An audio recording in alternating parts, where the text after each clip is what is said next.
주옵소서. 아멘. 예수님 이름으로 기도하옵나이다. 아멘. 여러분께서 지난 주에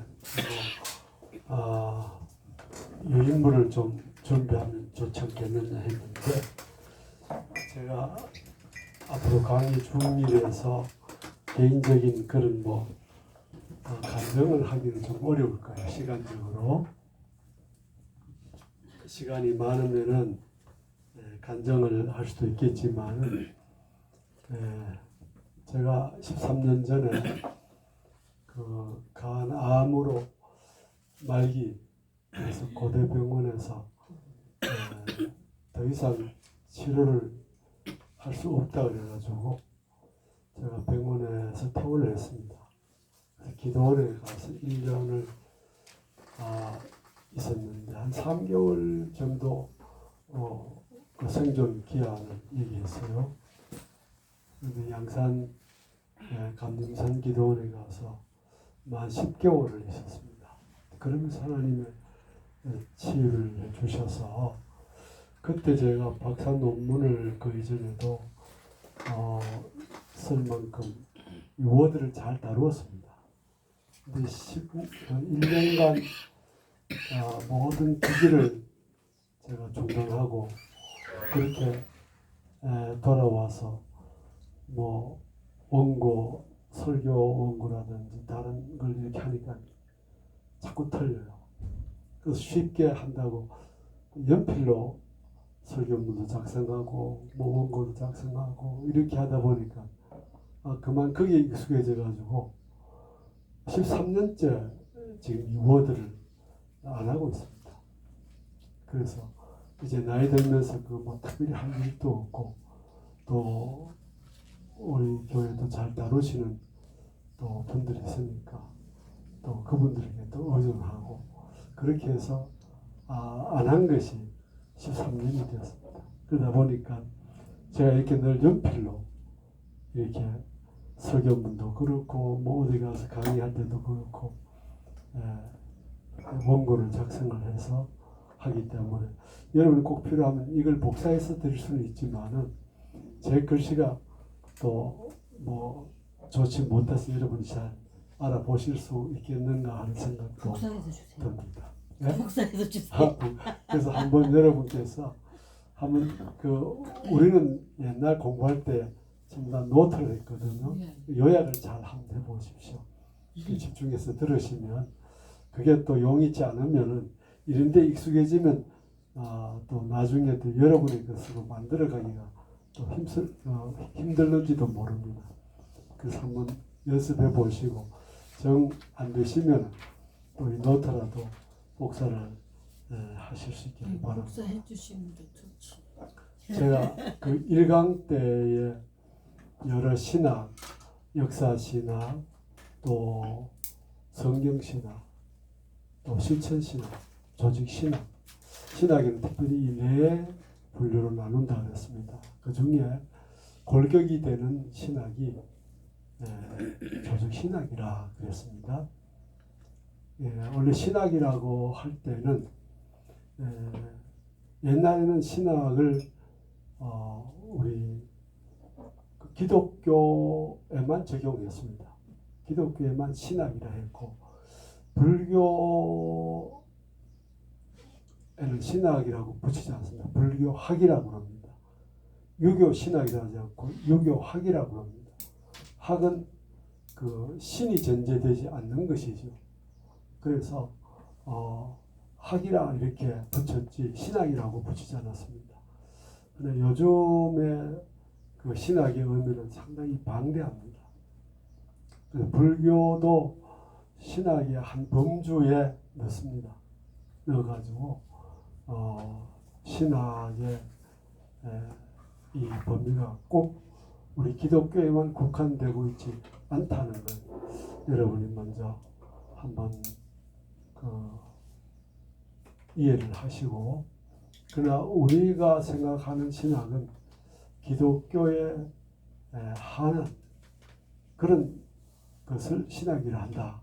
이렇게 여러분이 알고 계시면 좋겠고, 이런 네 분류의 신학 중에 가장 골격이 되는 신학이 바로 조직 신학이라 그렇게 제가 말씀을 드렸고, 이 신학을 지난주에 지난 강의 때 그 신학은 최고의 높은 학문이다, 탑이다 이렇게 말씀을 드렸습니다. 이 탑이라고 하는 것은 꼭대기는 많은 그 보이지 아니하는 여러 기초가 쌓여서 꼭대기가 되죠. 그래서 이 모든 그 쌓인 것이 학문으로 평가하자면 뭐 인문학, 철학, 과학, 뭐 종교학, 뭐 이런 여러 학문들이 쌓여서 나중에 봐야 할 것이 신학입니다. 그렇기 때문에 신학을 바르게 우리가 이해하자면은 그런 인간이 겪고 있고 가지고 있고 알고 싶어하는 여러 가지 어떤 학문적인 그 욕구들이 다 채워질 때 마지막에 인간은 무엇인가? 신은 무엇인가? 이제 이런 질문을 하게 되죠. 이제 그럴 때 자기가 배운 그 학문의 토대 위에 신이라고 하는 정의에 도달하는 것이 용이하다, 쉽다 이 말이죠. 그러나 뭐 저도 그렇고 여러분도 그렇고 우리가 그런 학문을 다 연구하고 신학을 접한 것은 아닙니다. 어떤 분들은 그저 형편이 안 돼서 처음부터 그냥 신학을 배운 분들도 있어요. 그 신학이 뭔지 잘 모르고 그냥 배웠는데 그때는 신학이라고 하는 걸 꼭 이해해서 배우기보다 신학이라고 부르니까 그 학문이라고 그저 배운 것일 뿐이다. 지나고 보니까 배운 게 별로 없어요. 배운 게 별로 없고 우리의 그 관점은 어떻게 하면 하나님 말씀을 바르게 이해하고 전할 수 있을까? 거기에 초점이 있지. 학문이라고 하는 이 라지칼이라고 하는 학문에 대한 그 어떤 욕구나 이해도는 그렇게 좋지 못한 채 우리가 신앙을 접할 수가 있습니다. 뭐 그것도 상관은 없어요. 그것도 우리의 목표가 신학에 있는 게 아니라 신앙에 있기 때문에 신학은 그 신앙을 보다 더 명료하다는 말은 명확하게 이해하고 정의해 주는 그런 부분에서 필요한 것이지 학문으로 끝나는 신앙은 신앙이 아니죠. 우리가 필요한 학문이 아니죠. 신학은 반드시 신앙을 완성시키는 데 기여해야 된다. 그런 전제가 있는 것이죠. 그래서 이 네 분류의 신학 중에 가장 골격이 되는 신학이 조직신학이라 했습니다.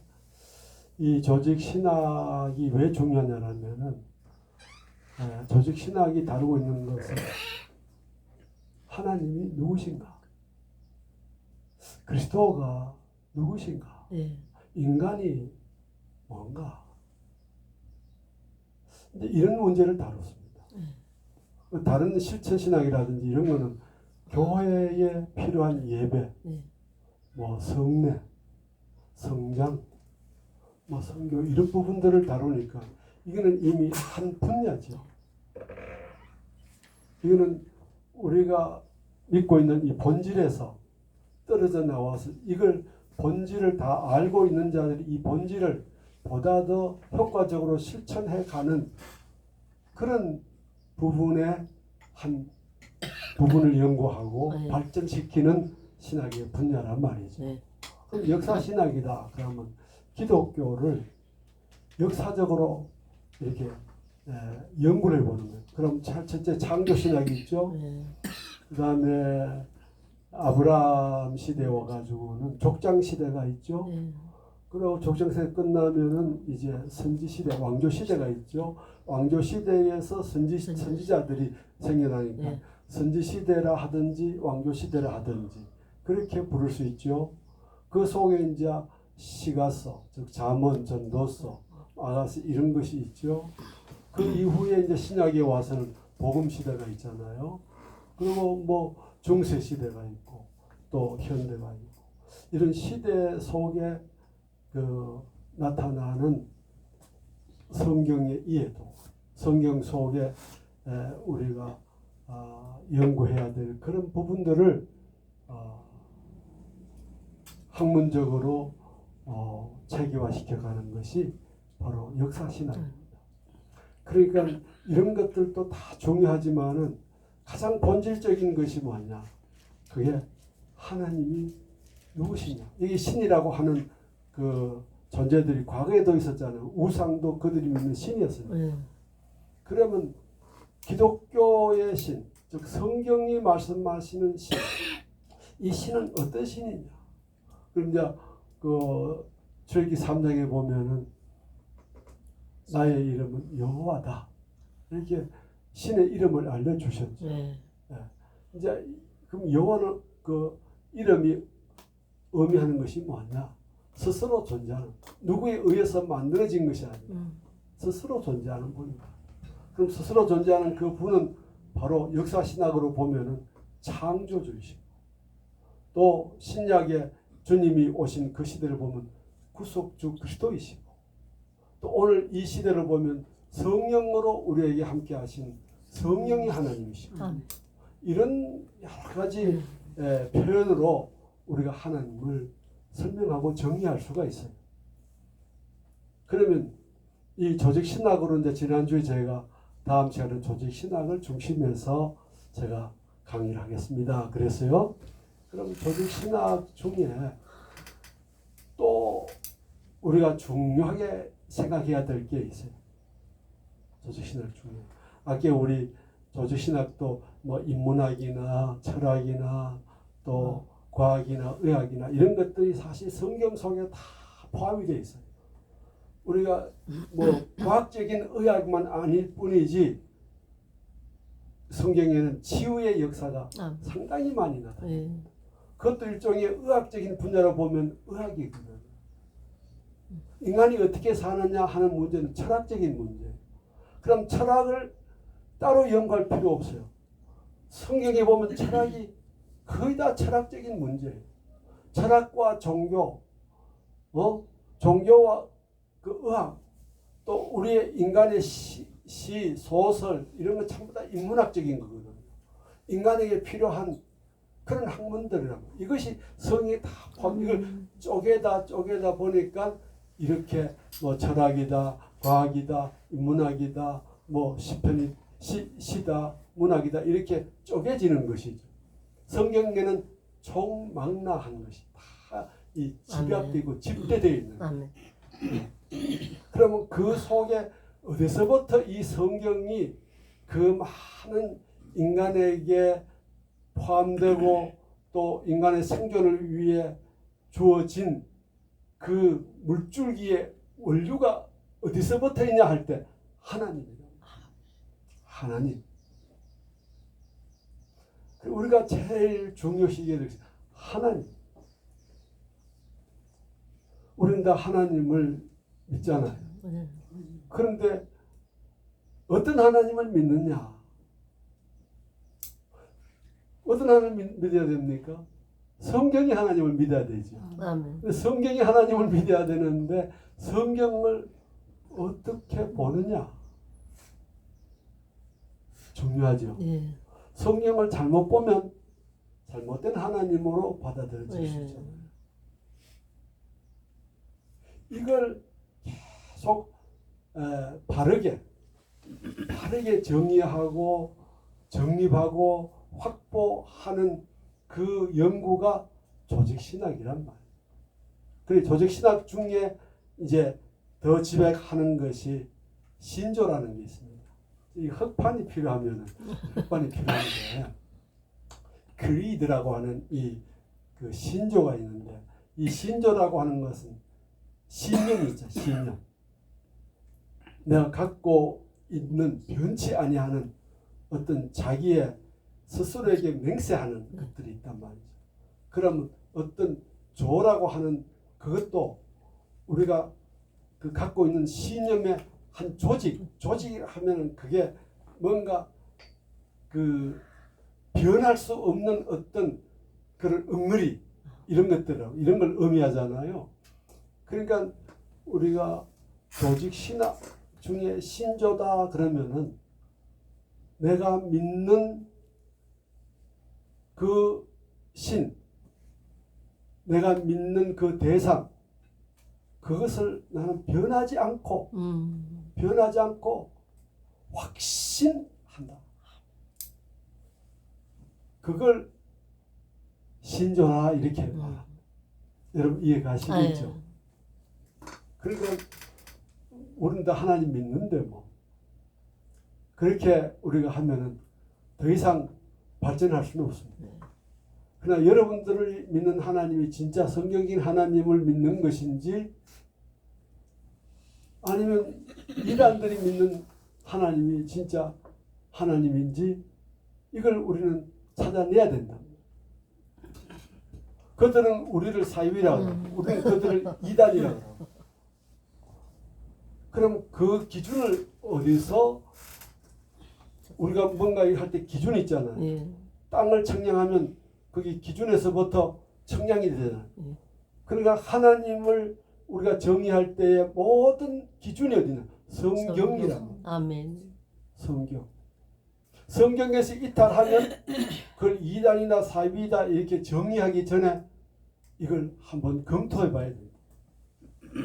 그래서 벗어나면은 이거는 문제가 있다 생각하고 그쪽 분야를 연구해 보면 반드시 성경에서 조금은 이탈되어 있는 자들의 모임에는 성경의 열매가 요구하는 열매가 나타나 있지 않습니다.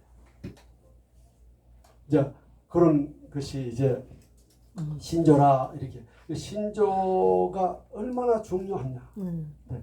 오늘 뭐 시간이 어떻게 될지 모르지만 한 30분 남았는데요. 신조 여러분 저는 그 어릴 적에 천주교에 대해서 상당히 그 우호적이었습니다. 아마 여러분도 우리가 어릴 적에 저는 3대 2대째 예수 믿는 집안인데요. 제가 이제 부모님들을 전도하고 해서 이제 3대째가 되고 제 자식들 손주들 이렇게 4대 5대까지 내려가게 되는데 그때는 천주교는 큰 집이고 우리 개신교는 작은 집이다 이렇게 이해를 할 만큼 친했습니다. 그때 뭐 이단이다 뭐 이런 걸 그 목회자들이 그걸 규정할 신학적인 지식이 없었어요. 다만 아까 얘기처럼 큰 집이고 작은 집이고 그 정도의 간격이 있을 그러니까 혈통은 같은 거죠. 성씨는 같은 거잖아요. 큰 집 작은 집이면 성씨는 같은데 그런 구분을 짓고 있을 뿐이었단 말이에요. 근데 요즘 와서는 이제 이 신조에 대한 이 부분을 자꾸 연구를 하다 보니까 아 캐톨릭은 이단이다. 이렇게 이제 사실 이단이라고 하는 정죄의 선언요 대단히 조심해야 됩니다. 조심해야 되는데 우리가 이단이다 이렇게 공언해 버릴 때는 그게 이단이 되어 버리는 거예요. 우리가 유병만 그 구원파를 이단이다 이랬을 때는 이단이 되어 버리는 거예요. 이미 한쪽에서 선언을 해 버리면은 사회적으로 인식이 되어 버리는 거예요. 이걸 아무리 회복하려 해도 회복은 회개함으로써 가능하다 할지라도 그런 인식 이거는 지우기가 정말 어렵다. 그래서 하나님께서는 누구에겐가에 의해서 그 입에서 정죄를 하게 허락하셨다는 것은 상당한 어떤 의미로 우리가 받아들이면서 그걸 주시할 필요가 있다고 봅니다. 여러분 그렇죠? 주시할 필요가 있다. 그러면 우리가 가장 그 우리의 뿌리라고 볼 수 있는 천주교. 천주교가 왜 이단이냐? 이단이냐 할 때는 1517년 10월 31일 날 루터가 그 종교 개혁을 그 비텐 베르크 성당 앞에 95개 조항을 올라보면 대자보죠. 대학교의 대자보처럼 네. 95개 문항을 해서 이러한 것은 잘못됐으니까 없애거나 시정해 주십시오 하고 요구를 한 것이 95개 조항입니다. 그때 뭐가 있었냐라면은 이제 베드로 대성당을 세우기 위해서 돈이 필요했는데 그 돈을 구하는 방법으로 면죄부를 발간했죠. 그러니까 우리가 지은 모든 죄는 이 면죄부를 사면 다 사함받는다. 그렇게 전제를 하고 이 면죄부를 판매한 거죠. 그러나 루터는 신학자였기 때문에 이걸 쭉 보니까 이거는 잘못된 거예요. 네. 뭐 거짓이다 아니다 이것보다도 이 자체가 이거는 성경은 구원이라고 하는 걸 어떻게 정의하느냐 할 때 예수 그리스도를 구주로 믿음으로 구원을 받는다. 그 이하도 이상도 더하거나 뺄 수 없다. 이게 구원의 정의인데 여기에다가 면죄부가 구원의 조건이 된다 이렇게 할 때는 양심상 그걸 못하죠. 그 결국은 나중에 한 5년 후에 파문되고 또 추방됩니다만 이러한 생명을 내어놓을 만큼 그가 이 종교 개혁, 즉 말하면 캐톨릭을 개혁해서 올바르게 개혁이라는 것은 다시 제자리로 돌려놓는 거잖아요. 다시 제자리로 돌려놓기 위해서 하니까 결국 돌려지지가 않아요. 그것은 권력을 갖고 있기 때문에. 그래서 결국 자기는 파문당했어요. 신부에서 파면당하고 오늘날 패스터, 목사라고 하는 이런 그때는 뭐 패스터라고 부르지는 않았습니다. 패스터는 그 나중에 이제 미니스터 하는 목회라고 하는 목회자라고 하는 이런 명분으로 이제 불려지게 된 거죠. 그때는 신부였지만 이제 그렇게 해서 이 캐톨릭에서 처음 구원의 신앙에서 이탈된 조짐을 보입니다. 그 루터를 통해서 캐톨릭의 거대한 조직체 1517년 거라면 1517년 동안 그 성경을 일종의 그걸 뭐라 그러나 성경의 판권을 갖고 있다 할까? 성경을 해석하고 성경을 소유하고 성경에 대한 모든 걸 전부 다 가지고 그것을 자기들 나름대로 해석도 하고 거기에 의해서 권력도 행사하고 이 모든 걸 다 갖고 있는 그 거대한 조직체 그 조직체를 바꿀 수는 없었던 거예요. 그래서 개혁을 한 거예요. 다시 본래로 돌아와야 된다. 그래서 오직 성경, 오직 믿음, 오직 은혜라고 하는 이 그 믿음에 아주 단순하죠. 성경이 말하는 그것을 가지고 이런 교회를 우리는 지켜가야 된다. 이 그 목표를 위해 싸운 것이 종교 개혁. 제가 쉽게 말을 해보려고 하니까 그런데요. 그래서 이 신조의 근본은 뭐냐면 삼위일체입니다.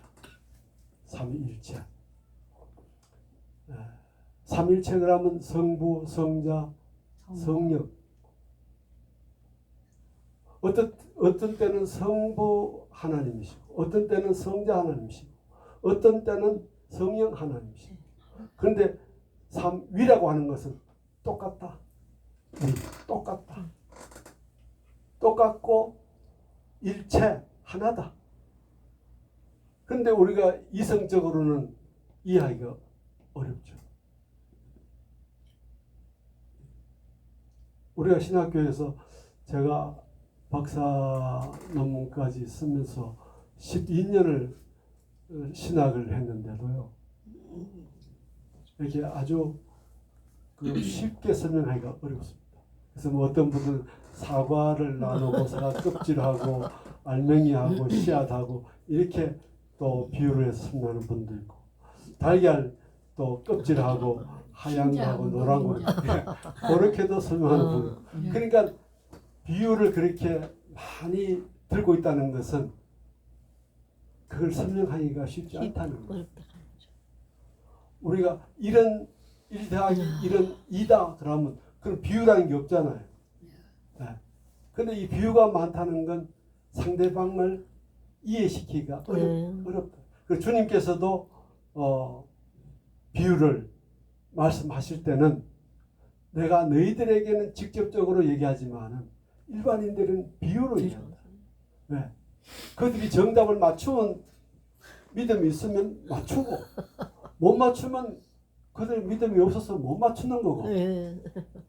그러나 너희들은 내가 직접적으로, 그럼 나는 누구냐? 나는 육신을 입은 하나님이시다. 성자시다. 이렇게 이해하니까 주는 그리스도시요 살아계신 하나님의 아들입니다. 이 고백을 하게 된단 말이에요. 자, 그러면 이 삼위일체, 독해이라고 하는 말인데요. 이 독해이, 이 교이라고 하는 말, 교이, 이 교이. 나는 이렇게 확신한다 하는. 그래서 성부 하나님, 성자이신 예수님, 성령을 동일한 신격으로 여기는 이 기독교의 교의, 곧 하나님이신 유일신은 아들인 그리스도로서 이렇게 나가면 상당히 이해하기가 어려워요. 그런데요, 네. 목사고시에도 그렇고 강동사고시에도 그렇고 삼위일체 저기를 삼위를 써라 그러는데 그거는 저 못 썼거든요. 잘 썼어요. 잘 못 썼어요. 잘 못 쓰면 또 그것도 예. 본인도 이해를, 그래서 교수님은 이해를 할 수 있지만은 예. 그 이해를 우리가 쉽게 설명하기는 참 어렵습니다. 근데 범위도 제일 넓고 그런데 그래서 저는 성부 하나님, 네. 성자 하나님, 성령 하나님 이렇게 써요. 그렇게밖에 못 썼어요. 네. 그 나중에 우리가 이제 한 학기 공부하면서 예. 여러분 한번 제게 질문을 한번 해주십시오. 여러분 제가 그 질문을 받아서 다음에는 그 강의를 또 한번 하면서 서로 주고받으면 좀 더 좀 이해하는데 도움이 되지 않겠는가 생각을 합니다. 근데 그래서 이 첫째는 성부 하나님이 계셨다. 예. 이 성부 하나님이 인간을 구원하기 위해서 인간에게 보여져야 되잖아요. 예. 그러면 인간이 몸을 입고 오신 성자라고 하는 이름으로 오셨다. 그럼 성자라고 하는 그분이 떠나가시면서 당신을 이 땅에 우리와 함께 하시기 위해서 보내셨다. 남겨 두고 가셨다. 이렇게도 보여요. 그럼 그분이 누구냐? 성령이시다. 예. 그럼 성령님은 예수님을 알게 하시고, 성령님은 하나님을 알게 하시고, 성령님은 자신이 하나님이시고, 이제 이런 것이 다 포함되어 있잖아요. 그죠? 이제 이게 삼위일체를 이해하기가 자꾸 어려워지는 것이 이제 이 세 위에 대한 얘기를 하게 되면 자꾸 어려워져요. 예. 나중에 한번 또 우리 얘기를 해보십시다. 그래서 이 삼위일체가 사람들이 가르치는 것이 상당히 힘들었던 것 같습니다. 그래서 325년 니케아 공의회에서 우리는 이 삼위일체 하나님을 우리의 신으로 가드로 믿는다. 이렇게 결의를 했습니다. 이 325년에 니케아 회에서 결의한 것을 신조라는 거예요. 첫 신조. 우리는 이 삼위일체 하나님을 믿는다. 만약 성부 하나님을 신으로만 믿는다면 그럼 성자 예수님은 어디에 붙여놔야 됩니까? 그럼 성령님은 어디에 붙여놔야 됩니까? 성부 하나님만 유일하신 하나님이다. 이렇게 우리가 얘기하면 좋지 그죠? 이야기 좋잖아요. 그럼 성자 하나님은 어디에 붙여놓습니까? 붙여놓을 데가 없잖아요. 성령 하나님은 없잖아요. 그러니까 니케아 회에서는 성부, 성자, 성령이 한 위고 하나이심을 우리는 믿는다 하고 공의 그 공문 공인 혹은 결의 이렇게 한 거예요. 그것이 우리 기독교의 최초의 신조입니다. 자, 이 신조가 어떻게 바뀌어 왔는가 한번 보세요. 기독교는 이 신조를 믿을 때만 구원받는다고 선언했기 때문에 오늘까지 그 믿음을 따라온 신앙의 그룹이 있고 이게 변질되어 버린 그룹이 있단 말이에요. 그러면은 현 기독교를 왜 천주교에서 이탈했는가? 루터는 왜 이 캐톨릭에서 벗어나서 리폼 처치라고 하는 개혁 교회를 왜 세우게 됐는가? 이걸 우리가 오늘 잠깐 한번 생각을 해봐야 된다. 왜 그랬을까? 천주교회는 이 계명을 쏙 빼버리고 다른 거 넣었잖아요. 그거는 이제 나중에 문제고. 하여튼 그러니까 그때 그 루터가 종교 개혁을 시작했을 때에 나타난 캐톨릭의 변질된 현상은 면죄부라 그랬죠. 면죄부는 구원과 관련이 있다 그랬죠. 구원은 면죄부를 사고 팔고 거기에 있는 것이 아니라고 루터는 확신했던 거예요. 오직 예수님을 구주로 믿을 때만이 얻는다. 아멘. 이렇게 믿음을 가지고 그걸 주장했던 것이죠. 그러니까 루터가 볼 때는 변질됐다. 그렇지, 맞아요. 캐톨릭이 변질됐다.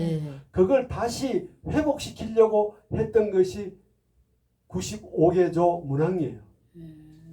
이렇게 나중에 95개조 문항을 한번 여러분 읽어보시면 좋은데 그래서 이걸 고쳐야 됩니다. 되돌아가야 됩니다. 이걸 요구한 거예요. 그런데 그쪽에서 그렇구나. 당신이 신학자니까 참 우리를 지적해서 고맙다. 이렇게 하지 않고 파문시켜봐. 너 이제 앞으로 신부 아니야? 이렇게 파문시켜봐. 그런데 그것으로 끝난 것이 아니라 루터는 계속 그걸 주장하는 거예요. 이 주장하다 보니까 그걸 신앙적으로 받아들이고 동조하는 그런 영적인 동지들이 자꾸 생기니까 이 동지들이 묶어져서 이제 하나의 그 기독교를 또 만든 것이 바로 개혁교회. 오늘 우리들이 지키고 있는 교회가 됐다. 이해되시죠? 예.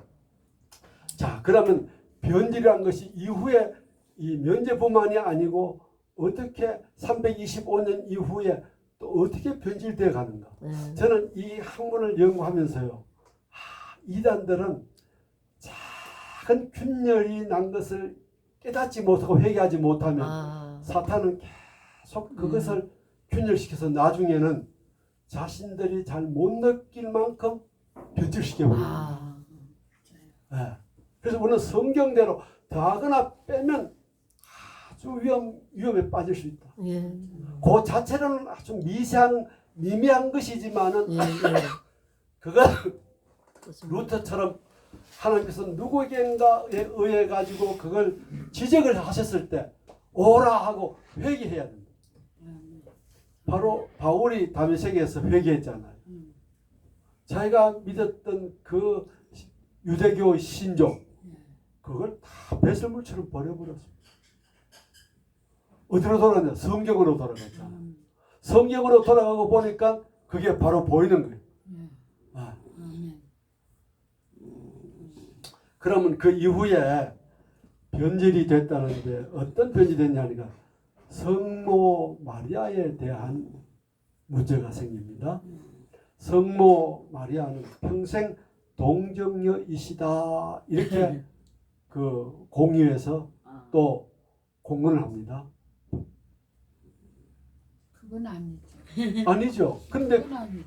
그들은 그렇게 봤다 이거. 그쪽으로 계속 발전해가는. 그래 아까 제가 말씀드린 것처럼 한번 균열돼서 그게 회개하지 않으면요 점점 사탄에 의해서 몰려가고 있다. 평생 동행이라면 평생 처녀다. 여러분 주님의 동생들이 많았잖아요. 그렇죠. 몇 명이다 이렇게 밝혀지지는 않았지만은 동생들이 있었단 말이에요. 그럼 동정녀가 아니죠. 강정이 아니죠. 좋겠어. 먹어도 짠만은 납지도 않을 거야. 그러니까 평생 동정녀로 지내셨다 이렇게 난 조금 미화시킵니다. 그 다음에 두 번째는 뭐냐? 성모 마리아는 하나님의 어머니, 즉 성자 하나님의 어머니시기 때문에 교회의 어머니시다. 교회의 어머니시다. 이렇게 주장합니다. 성모님은 하나님이신 그리스도의 어머니이시기 때문에 의당 하나님의 어머니라 불릴만 하다고 451년 칼케톤 회에서 결의합니다. 아, 그러면 325년에서 451년이니까 114년 이후에 마리아 우상화가 아, 이렇게 발전해 갑니다. 그러니까 금방 예. 되는 게 아니라 서서히 이것이 성경에서 이탈하게 되면은 하나님께서 그 어떤 회개 기간을 주시는데 그 기간을 놓치게 되면은 점점 빠져나올 수 없는 아하, 그런 그 비신앙, 아, 불신앙은 하나님을 믿는 불신앙은 아닌데 비신앙적으로 변질되어 예, 가는구나. 예. 이걸 역사적으로 우리가 발견할 수 있는 거예요. 그래서 교회는 그리스도의 머리로 하는 신비체 신이 교회의 머리는 누구다? 주님, 주님 그리스도시잖아요. 아멘. 그는 그 고린도 전서에서 교회의 머리는 그리스도시다라고 딱 규정되어 있잖아요. 그런데 이 칼케톤 회에서는 뭐냐면 그리스도의 어머니이시기 때문에 교회의 어머니는 마리아. 머리라고 하는 건 그리스도인데 그 성경이 있으니까 못 고치는데 그리스도의 어머니니까 교회의 머리는 어머니. 마리아다. 아, 이렇게 붙인 거예요. 이런 변질이 점점 더 발전해 가는 거예요. 아하. 그리고 뭐 어디까지 가느냐 하니까 성모 무염 시태라는 성모 무염 시태라는 말을 한문이라서 좀 한데요. 즉 무염 죄가 없다. 죄가 없이 시태 태어났다. 우리 주님은 성령으로 태어나셨잖아요. 그래서 죄 없이 태어나셨잖아요. 몸만 빚었잖아요. 네. 그런데 마리아는 그 유대 지파의 자손으로서 아버지와 어머니, 육의 아버지와 어머니에 의해서 태어났잖아요. 예. 이는 원죄에 이어받은 예. 죄인으로 태어났잖아요. 예. 그런데 어떻게 미화시켰느냐? 무염시태, 죄 없이 태어난 분이다. 아. 이렇게 미화시킵니다. 그렇게 해서 성모는 예수 그리스도의 구속 공로를 미리 입고 전능하신 하나님의 은총으로 특별 가호로 태어났다는 교리가 이제 천주교에서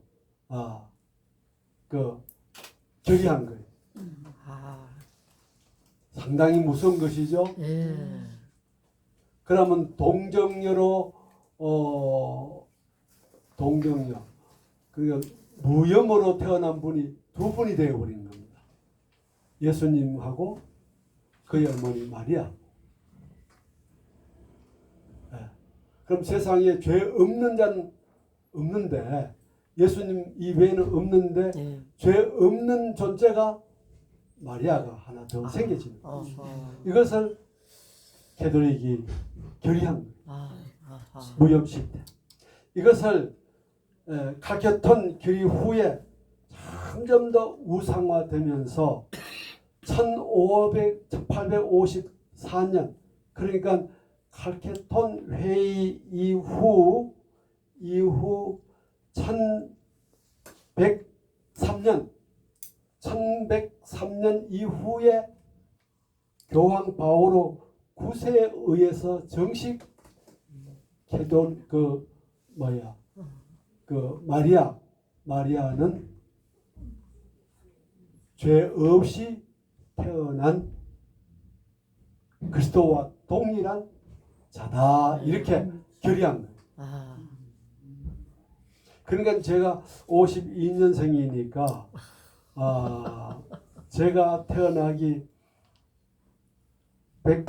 98년 전에 제가 태어나기 98년 전에 교황 바오로 9세가 정식 선포를 한 거예요. 그러니까 점점 더 나중에 빠져나올 수 없게 되어버렸습니다. 그래서 이런 것을 점점 통해 가지고 이제는 50년도에 어떻게 또 변질되는가 한번 보세요. 그럼 제가 태어나기 2년 전에 교황 비오 12세는 하나님의 어머니시며 평생 동정이신 깨끗한 마리아는 육신과 영혼이 천상 영광 속으로 받아들여졌다. 이게 뭐냐? 성모 성천 교리. 마리아는 죽지 않고 성천했다. 여기까지 자기들 교리로 결의합니다. 대단하죠? 그래서 그때는 이걸 연구하는 우리 개신교 학자들이 별로 없었지만은 이제 점점 발전하고 학교에 가서 이제 라틴어를 배우고 헬라어 히브리를 배우고 이러면서 그 캐톨릭의 문서들을 이렇게 교리들을 번역하고 연구하면서 이게 캐톨릭이 우리가 신뢰하고 큰 집 적은 집 큰 집으로 아는 그런 캐톨릭이 아니구나. 그렇게 해서 이분들이 5년 10년 공부해가지고 돌아와가지고 신학교에서 가르치면서 또 그 제자들인 우리가 30대 40대 되면서 학문을 배워보니까 이게 이단이다. 이런 선언을 하게 된 거예요. 그래서 이제 그 이후에 1900년도 초에 이렇게 1900년도가 아니지 1950년도지 1950년도에까지 이러한 그 캐톨릭의 마리아 우상설을 교리화하면서 이게 지금 2000년도 아닙니까? 지금 그러니까 2020년도니까 한 28년 그죠? 한 28년 지나면서 이제는 38년이나 그 정도 지나면서 이제는 캐톨릭은 우리와 동질한 그런 기독교가 아니다. 예. 이렇게 우리는 정죄를 하게 되는 거예요. 여러분 이걸 이제 여러분도 그렇게 긍정적으로 받아들이시니까 별 문제가 없지만은 아직도 왜 캐톨릭을 자꾸 공격하느냐 이렇게 좀 불편해하시는 분들도 아직도 있습니다. 맞아. 그래. 네, 그 영향이 아직도 있거든요. 그러나 이런 교리들을 분명히 가르쳐 주면은 그분들이 분노합니다. 예. 아주 몹쓸 단체구만. 그러니까 거기에 있는 자기 그 가족들을 빼내 오려고 상당히 애를 쓰지만은 이 신앙이라는 것이 그렇잖아요. 그게 이해하고 받아들여져야 거기서 나올 수 있는 것이지. 예. 뭐 그렇게 권한다고 나올 수 있는 게 아니잖아요. 네. 그리고 우리는 영적 싸움에서 기도가 참 필요하다 아멘. 하는 것을 아멘. 우리가 알 수 있습니다. 그래서 이 천주교 하나만 하고 이게 맞춰질 수 있는 것 같은데요. 천주교는 루터로부터 삼일체 하나님과 성경의 구원을 위협한다는 면죄부 판매를 지적받고 1521년 로마 황제 카를 5세에 의해서 파문과 함께 추방당하고 무법자로 정죄받았다. 누구도 루터를 수용하거나 먹이는 것을 금지했고 예. 만약에 루터가 어떤 복음을 전한다든지 이런 어떤 범법 행위를 하게 되면은 죽여도 된다. 네. 그런 법적 권리를 부여합니다. 그래서 루터는 프리드리히 3세라고 하는 정치인의 도움으로 로마의 영토에서 탈출돼서 바르크부르크 성이라고 하는 곳에 숨겨져서 예. 거기서 번역을 하면서 예. 그 개혁 교회, 이 종교 개혁을 완성합니다. 예. 이 하나님의 은혜죠. 예. 하나님의 은혜입니다. 그래서 제가 이것을 다시 연구하면서 우리가 믿음으로 정한 그런 신앙의 양심을 지키면서 믿음으로 살면 설령 박해를 받고 어려움은 겪지만 그 끝을 하나님께서 반드시 복되게 해주십니다. 아멘. 아멘. 우리 십자가 길이 그렇잖아요. 예. 우리는 십자가는 고난의 길이지만은 그 고난은 믿음 있는 사람만이 받는 거죠. 아멘. 그래 다윗도 원수들이 나를 그물로 치듯이 서울에 그 줄로 묶듯이 예. 나를 그렇게 괴롭히니까 하나님 나의 피난처가 되어 주십시오. 근데 그렇게 살면서 믿음에서 벗어나지 않았던 다윗을 하나님은 마지막에 축복하시죠. 아멘. 아멘. 여러분 이 믿음의 길, 우리 복음 전도자의 길 절대 타협하시면 안 돼요. 아멘. 아멘. 아멘. 이 고난의 길이지만은 끝을 바라보고 가셔야 됩니다. 아멘. 네. 자, 그럼 마무리를 한번 하겠습니다. 여러분 도울 김용옥 씨 예. 알죠? 김용옥 씨가 뭐라고 했느냐 그러면은 기독교 역사에서 삼위일체라는 것은 참으로 해괴한 논쟁이다. 예수님은 삼위일체 따위의 이야기를 말한 적도 없고 신약 성경에서 삼위일체 논쟁거리를 직접적으로 언급한 사례를 발견할 수 없다. 하나님은 오직 한 분뿐이며 삼위가 존재할 수 없다. 삼위 하나님을 이렇게 부인했습니다.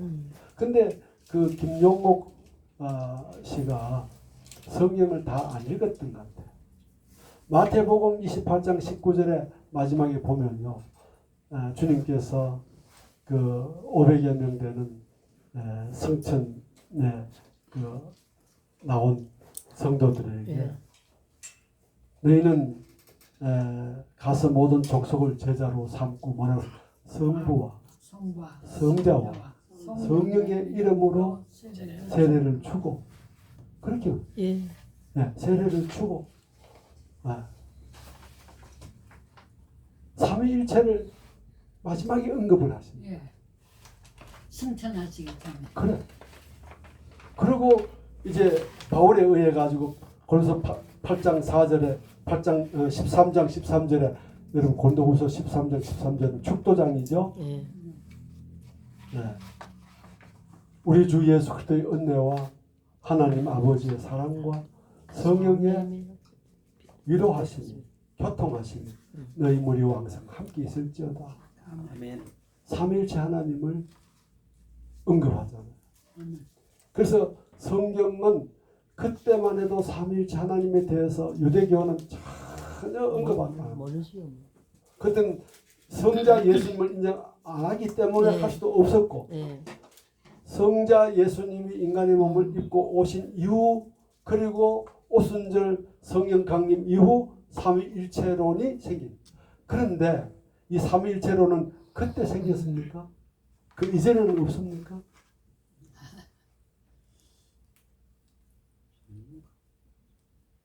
창세기에 보면요. 구약에도 다 창세기 보면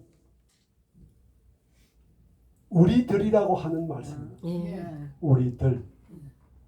창조를 성부 하나님만 만드신 것이 아니라 우리들. 이 우리들이 그 요한복음 1장 1절에 보면은 말씀이 육신. 육신이 됐는데 창조는 누가 하시나? 말씀이 하셨다. 그 말씀이 육신이 되어 우리 곁에 오셨는데 바로 그분이 예수 그리스도이시다. 아멘. 그 예수 그리스도가 바로 구약의 성부 하나님이시다. 이렇게 말. 그러니까 창세기에서부터 삼위일체가 표현은 안 됐지만은 그게 기록되어 있단 말이에요. 아멘. 그래서 아멘. 성경은 그 창세기부터 쭉 보면 성부 하나님만 계시는 게 아니에요. 성령 하나님, 네, 하나님의 영 예. 성령. 성령 하나님과 함께 움직이고 네, 계세요. 아멘. 그러면 신약의 예수님도 지금 예수님도 성령과 함께 움직이시고 지금도 성령님이 움직이시고. 운행하고 계시고 아멘. 이 삼위일체를 우리가 한마디로 딱 정의한다는 것이 어렵죠. 어렵습니다. 어렵지만 이걸 이해를 할 수는 있습니다. 예. 우리의 믿음이 분명하다. 이것이 이제 바로 되지 아니하면요. 자, 그럼 이렇게 결론을 얘기한다 그랬는데 신조가 왜 이렇게 중요해? 우리는 삼위일체 하나님을 믿는다. 삼위일체 이외에는 하나님이 없다. 이게 이제 분명한 우리의 신조단 말이죠. 그러면 한번 들어보세요. 구원파 이요한의 복음 침례회, 박옥수의 기쁜 소식 선교회, 유병헌의 기독교 복음 침례회, 김기동의 베레아, 박태선의 한국 천부교 전도관, 변성우의 큰믿음교회, 빈야드 안산홍 정인의 이장님 시한부 이런 극단적인 신비주의나 직통계시주의 예. 또 여호와의 정인이라든지 안식교라든지 이 모든 종교를 왜 우리가 교단들을 왜 이단이라 하고 사입이라 하느냐 할 때 거기에는 삼위일체 이외에 그들이 갖고 있는 하나의 그 성경과 같이 동일시 여기는 책들이 있습니다. 그게 그들이 갖고 있는 계시책. 네. 그걸 사실 성경을 전체적으로 보는 그 눈을 그걸 통해서 보게 만드는 거예요. 그걸 제일 먼저 와서 그것부터 공부를 하거든요. 하면 그 시각으로 성경을 보니까 성경을 왜곡되게 삐뚤어지게 네. 보는 거예요. 그래 그들이 믿는 하나님은 어떤 하나님이냐? 그 직통계시로 혹은 환상으로 혹은 꿈으로 보았던 그 기록들에 의해서 하나님을 이해하는 거예요. 그럼 삼위일체 중에 캐톨릭이 성모 마리아가 이렇게 그 하나만 그런 게 아니죠. 그 예를 들어 하나가 이렇게 발전해 왔듯이 이러한 이단이나 사이비들도 그런 그 교주들에 의해 가지고 제일 처음에 보면은 성경을 뭐 특별히 다르게 믿는 것 같지도 않고 그 모임 자체 예배가 우리 기존 교회들과 특별히 다른 것 같지도 않고 그런데 점점점 깊이 들어가면 뭡니까? 다르다. 아, 그리고 우리는 다 공개하잖아요. 예. 자유라고 하는 것은 나도 알고 너도 아는 권리를 얘기하는 거잖아요. 근데 그들은 숨기잖아요. 뭐든지 감추인 것은 하나님 들춰내십니다. 그래서 이런 이단과 사입이 이제 이단이라고 하는 것은 뭐냐면 그 주장하는 내용이 다릅니다. 아, 이단은 그런 내용은 정통인데 주장하는 것이 달라요. 주장은 성경도 다르다고 그러더라고요. 성경은 이제 저도 성경을 주석을 샀는데 예, 저는 뭐 몰라가지고 거기서 저기 말씀하시는 거 샀어요. 예, 사가지고 와서 왔는데 우리 아들이 성경 이거를 건물을 보더니 엄마 그거 엄마 일단 거야 엄마. 당장 가서 바꿔 오라고. 저는 그걸 몰랐어요. 저는 그걸 잘 못 봐서 잘 모르겠네요. 그렇지. 예, 뭐 우리는 그래가지고 가면 꼭 우리가 갖고 있는 한국 성서 비슷하게 꾸며가지고 뭐지? 그냥. 그 위원회에서 예. 발간된 그 성경만 그냥 보고 사가 오지 뭐 그렇죠. 다른 건 제가 안 예, 보네요. 그랬는데 우리 아들 그거 보고 당장 가서 엄마는 조카들이 전부 다 뭐 목사고 저기도 뭐 목사님인데 엄마 혼자만 알아가지고 엄마가 좋다는 성경 사가지고 와서 엄마 이단 될 거냐고 막. 엄마 하나님을 배반할 거냐고 예수님을 배반할 거냐고 아유 엄청 혼났어요. 그래서 그렇지 우리가 모르고 그랬지. 그 은혜 네. 참 귀한 것이지만 예. 이 골격을 예. 이 골격이 무너지면 안 돼요. 아, 그래서 여러분들이 제가 지난 강의 때 꾸준히 여러분 그 처음으로 예. 처음 신앙으로 돌아갔는데 신앙만 중요한 게 아니라 성경을 바르게 이해할 수 있는 아멘. 학문적인 것들 아멘, 아멘입니다. 이렇게 뭐 시간 나시면 다른 책도 좀 읽고 뭐 나쁜 책 읽으라는 게 아니에요. 예. 필요한 책들을 자꾸 읽고 뭐 성서 발달사라든지 형성사라든지 이제 제가 말씀드리려고 하는 조직신학 이것도 어렵지만은 그저 한 번이라도 보고 나면은 뭔가 내 머릿속에 남는 게 있어요. 예. 그 남는 것이 내가 성경을 볼 때 뭔가 영향을 끼쳐요. 이게 성경이요 더 자세하게 나왔어요. 그래요. 예. 하여튼 그래서 성경만 읽는 것은 예. 우리 평신도들이 성경만 읽고요. 우리 목회자들은 가르치는 사람들이기 때문에 예. 성경을 성경이라고 정의할 수 있는 그런 어떤 나는 주변적인 책도 봐야 돼. 그런 것들을 제시할 수 네. 있어요. 예. 이렇게 믿어야 됩니다 하고 그걸 증명할 수 있는 그런 자료들을 네. 우리가 배워 놓아야 아, 네.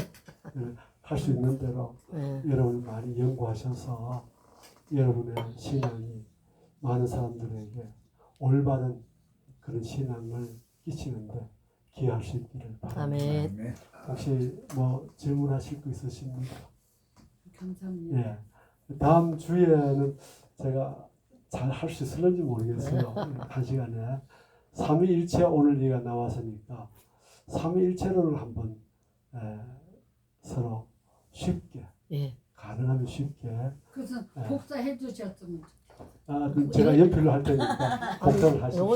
요걸 다 띄워드리니까 계속 읽으면 예예예. 기도합시다. 하나님 아버지 오늘도 부족한 이 종으로 주님의 이 신조에 대한 그 역사를 또 개돌이게 그 부패의 신앙을 예를 들면서 한 시간 강의했습니다. 주님 우리에게 도움이 되게 하시고 이로 인하여 더 많은 것들, 더 귀한 것들을 볼 수 있는 거룩한 욕심이 생기시게 하여 아멘. 주셔서 주의 종들이 남은 인생 복음을 전하는데 치유. 유익이 되고 아멘. 하나님의 영광을 드러낼 수 있게 해 주시옵소서. 아멘. 예수님 이름으로 기도하옵나이다. 아멘. 하나님 감사합니다. 감사합니다.